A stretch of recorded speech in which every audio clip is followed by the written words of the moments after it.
entrepreneurs, business owners, professionals who seek excellence, bringing the business classroom to you. It's the Business Builders Show. Here's Marty Wolff. We still got a long way to go.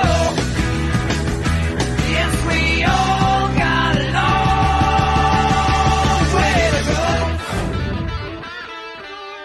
go. Welcome to the Business Builders Show with Marty Wolff, the show for entrepreneurs, business owners, and business leaders. I'm Marty Wolff, your host for the Business Builders Show, and along with my executive producer, DC Taylor, we will be your guides on this learning journey. Let me tell you my super objective in being with you today. I want to enthusiastically share stories and information to inspire leaders, that's you, by the way, so you can inspire others. My guest with me today is John Wade. Hi, John. How are you? I'm doing well, Marty. How are you? Let's get this out of the way right away. John's last name is spelled W-A-I-D. So if you're at a rest stop or you're on your phone someplace, you can check out John Wade, W-A-I-D. And John is the founder and CEO of C3-Corporate Culture Consulting. Well, that's hard to say all at one time there, John. Corporate Culture Consulting, which is a firm specializing in aligning an organization's culture with its strategic goals. John has worked in sales and marketing at Pfizer, PepsiCo, and Nestle and other companies. He is an author, speaker, facilitator, and thought leader in the area of corporate culture and its positive impact on people and companies. John Wade was born in Mexico City, has lived in 5 countries, and speaks fluent Spanish, Portuguese, and English. Now, John, I was hoping you spoke Greek also, because sometimes people said to me, you know, Marty, you sound like you're talking Greek here. So, but I think we can manage, right? Right. Okay. So, C3-Corporate Culture Consulting. Let's start there. What is it? Where did that start? Why did it start? That's a great question, Marty. It started about 15 years ago. I changed careers from corporate America to doing training and development in the area of human behavior. And so I worked for a company, one of the top 3 leadership training companies in Europe for about 7 years. And then I heard a phrase that dramatically changed my life, and that is attributed to Peter Drucker: culture eats strategy for breakfast. And that was Greek to me when I first heard it. and I started to think about it, and I said, that's exactly right. If the people don't want to do something, they're not going to do it. If the culture doesn't promote something, it doesn't matter what strategy you have as a leader. If your people don't want to do it, they're not going to. So it dawned on me all of a sudden that all the work that I'd been doing in training and development, and this company that had trained me in being a behavior specialist was really onto something, because I said culture does eat strategy for breakfast. And unfortunately, strategy is probably 90% of what we spend time on in companies, and only about 10% on culture. And really, again, culture eats strategy for breakfast. So my main theme became start with culture. And I founded the company C3, Corporate Culture Consulting, to work on behavior in companies to align behaviors for better results. Very interesting. So the how-to is important, but why you're going to do it and being excited about doing it is maybe more important. Is that another way of saying it?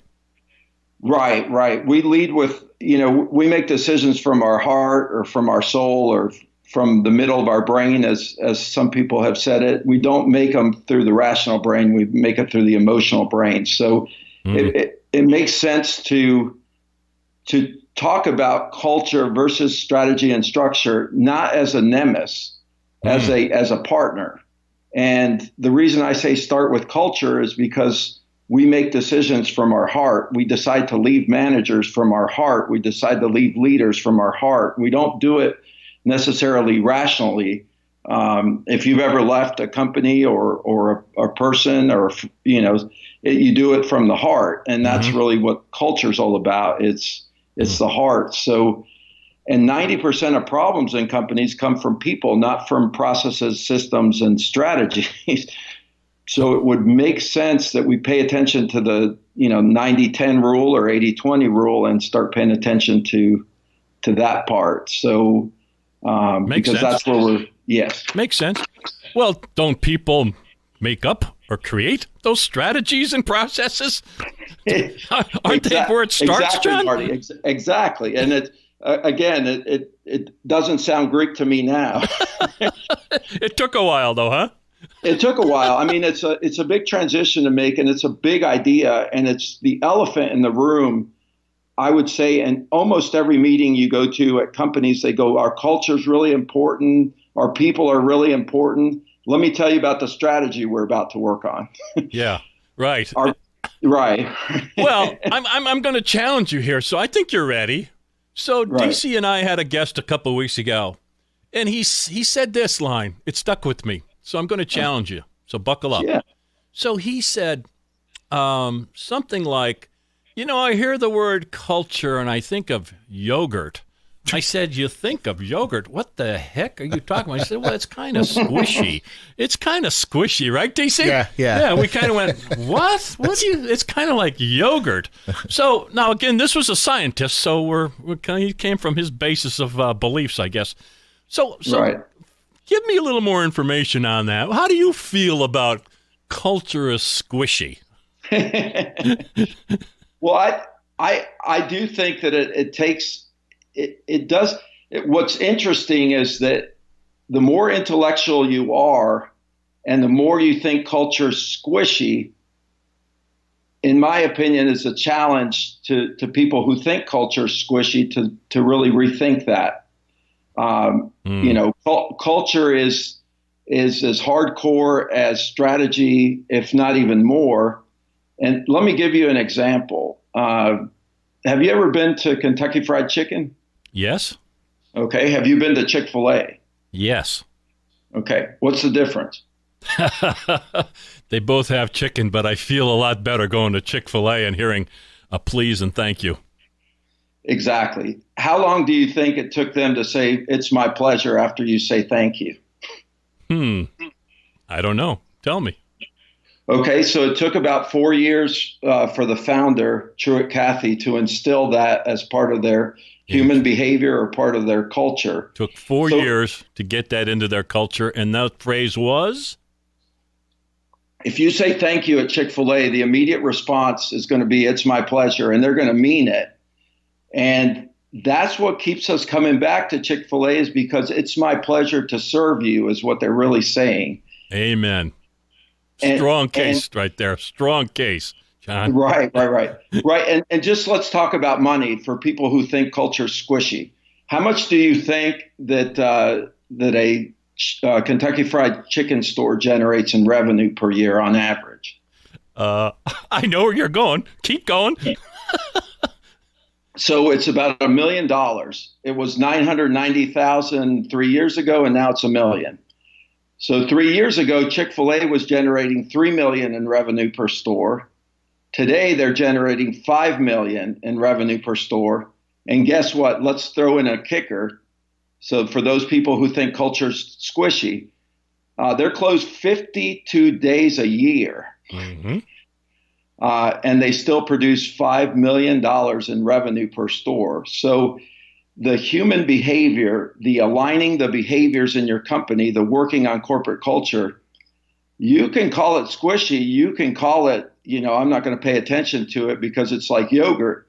The thing about it is yogurt's good for you. So is corporate culture. That's great, John. I love that. Yogurt's good for you. Boy, that wasn't even set up, by the way, folks. that was right from John's heart. So my guest is John Wade, W-A-I-D. Your company is Corporate Culture Consulting. How do people get in touch with you, John? So people get in touch with me at jwaid@corporatecultureconsulting.com.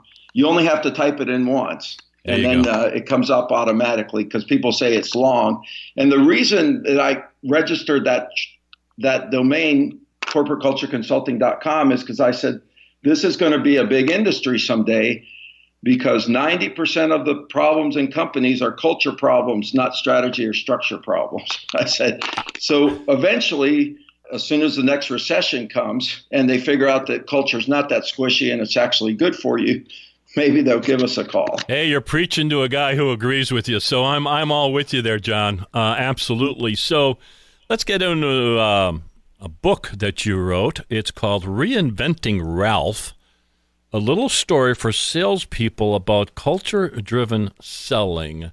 So tell me about the book, and maybe you're already telling me, but kind of what inspired you to write the book. And not only that, but what are you expecting people to do as a result of reading the book? Talk to me about that. So we're a consultancy-based training and development company that also does coaching, and we'd like to start changing mindsets. We'd like to start challenging the status quo. We'd like for people to think and leaders to think differently. And we want you to enjoy your yogurt. Mm-hmm. We want you to start with culture. And that's really what, in training and development, there's a lot of process models out there. In selling alone, there's hundreds of process models, spin selling, value selling, integrity selling, the challenger model, et cetera, et cetera. They're all fantastic. The issue is that if you just do the strategy or you just instill that process, you're missing a big piece. You're putting the cart before the horse. Mm-hmm. So the cart is the process. The horse is the person or the culture. So by putting a process in place and the people not being behind it because nobody explained it to them or nobody told them what the value was of it, they don't put any heart into it. And so process models are notoriously trained in companies. Companies spend billions of dollars a year on process models that eventually don't get executed. And so the ROI is really low. So you said at the very beginning, some variation of a lot of this is done and the ROI is questionable. And having been involved and gone through several of those trainings, and myself experience and all of that, I could see where you're coming from there. So I'm going to go to a question. I wanted to wait to the end, but I want to interject it now.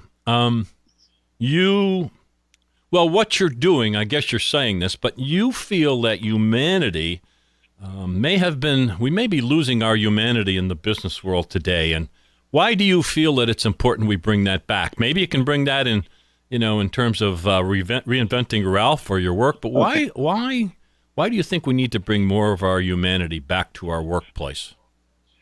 Well, because I feel like, let's go back to yogurt is squishy or culture is squishy, because I feel like profits over people generates less profits. And if we start to put the humanity first, if we put people over profits, we'll actually make more profits. So it's it's challenging the status quo. It's start with culture, start with people. It's all about people and how they behave in companies. And that's really what we spend very little time working on is unifying or aligning the behaviors in our company to execute the strategies, structures, and processes that we want to make our company successful. So reinventing Ralph, I decided to tell a story about Ralph, and I picked Ralph because I said, I remembered Ralph Mouth from Happy Days.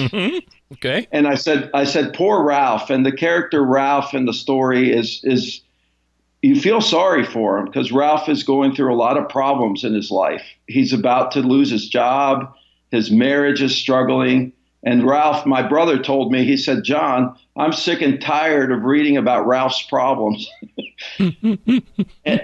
And I said, well, Ralph is really me. Ralph is really every salesperson out there because we all go through these challenges. And Amen. One of the things that people tell me when they read the book is they go, I felt like Ralph was me. Mm-hmm. And I found that through, the consultant that helped Ralph in the book, through David, that I got some sanity back into my life because I really was taught, he was teaching them best practice behaviors and not just giving them a bunch of knowledge. Most of the sales programs, leadership programs, management programs out there are knowledge based. So it's about the know-how. And we believe that it's about the show-how. It's about the doing. It's about the behavior. And that's 98%. So again, we want to challenge the status quo to think, start with culture, start with behavior, start to change mindsets and behaviors in your company to align behaviors to get the results that you want. And don't do the opposite. Don't put the cart before the horse. Don't put Ralph, because Ralph didn't have, he didn't have a mentor to help him get through all these struggles. And when he got down to saying, oh gosh, I don't listen very well. Oh gosh, I don't ask very good questions. That might sound like sales techniques. The thing is, if you make that part of your DNA, I don't know about you, Marty, but I've been married and a lot of wives out there complain that their husbands don't listen. Mine says I am a great listener. I should always tell the truth, shouldn't I? Especially when it goes on, when it's being recorded. No, you're right. So I thought of a couple things. I'm trying to listen very carefully. And so you're the man, Marty. So the idea of a mentor coach was important in that story. And so I'm going to ask a pointed question. Does corporate culture consulting in your work help organizations or companies on the mentorship side as well as the direct selling side? Yes, we help so we do leadership, we do service and sales, training and coaching in the area of human behavior. So how to align the behaviors at your company, how to go from the know-how, the strategy, to the show-how, which is the culture. There you go. Well, John, there's a lot we can talk about with Ralph. I said before we went on the air, I wish I read this 30 years ago. Although I'd like to think I was an early adopter or adapter, whatever the right words are, because even in my early days where I managed gigantic sales teams and in gigantic companies, I was blessed that intuitively kind of understood this. And actually, there was times as I was VP of sales that I said, no, we're not doing that sales training because that won't help us, But so I was blessed that I intuitively understood this. Folks, you definitely want to get this book if you have anything to do with sales. You are in any kind of business that has to do with, you want to connect with people. You want to get this book by John Wade. Again, his last name is W-A-I-D. It's called Reinventing Ralph. A little story for salespeople about culture-driven selling. So we could go on and on, John, but I need to wrap up. So what have I missed, or what would you want to make sure that we hear about you, your work, your company, et cetera? I encourage people to think differently, challenge the status quo, and start with culture. Start with leadership culture, company culture, corporate culture, sales culture, service culture. Start with people and their behaviors and start to think about how powerful aligning behaviors would be at your company. If everybody behaved like you'd like them to, if you had Chick-fil-A and you had everybody saying it's my pleasure and people coming back to your store over and over and over again because people smile with teeth and they say it's my pleasure, and you're making 5 million versus a million, wouldn't you be happy? So my main takeaway for everyone on this is start with culture and engage a corporate culture consulting firm to help you, because it's a new industry. It's cutting edge and it's thinking differently, and we're going to need to think differently if we're going to get better. And if you don't want to do it because John Wade said so, look at the millennials and what they're requiring when they go into a job. Oh, they're almost great point, John. Great point. From a recruiting standpoint, so strong, right? Yes. Yes. If you want better people, you need to work on culture, because people go to cultures, people go to people. They don't go to necessarily strategies and companies. They go to great people and great values and behaviors. So I like what you're saying so much. Tell us again, because you can help people. Tell us again your website. So it's www.corporatecultureconsulting.com, or the shorter version is www.c3culture.com. And John Wade, W-A-I-D, has been my guest. I know he's on LinkedIn, so you can find him there also. John, great interview. I really enjoyed it, and I might submit my resume to see if I can work with you. What do you think? I think you're hired. You think I could get a job? I like what you're saying. So, John, thank you so much for being part of the Business Builders Show. Thank you. Thanks, Marty.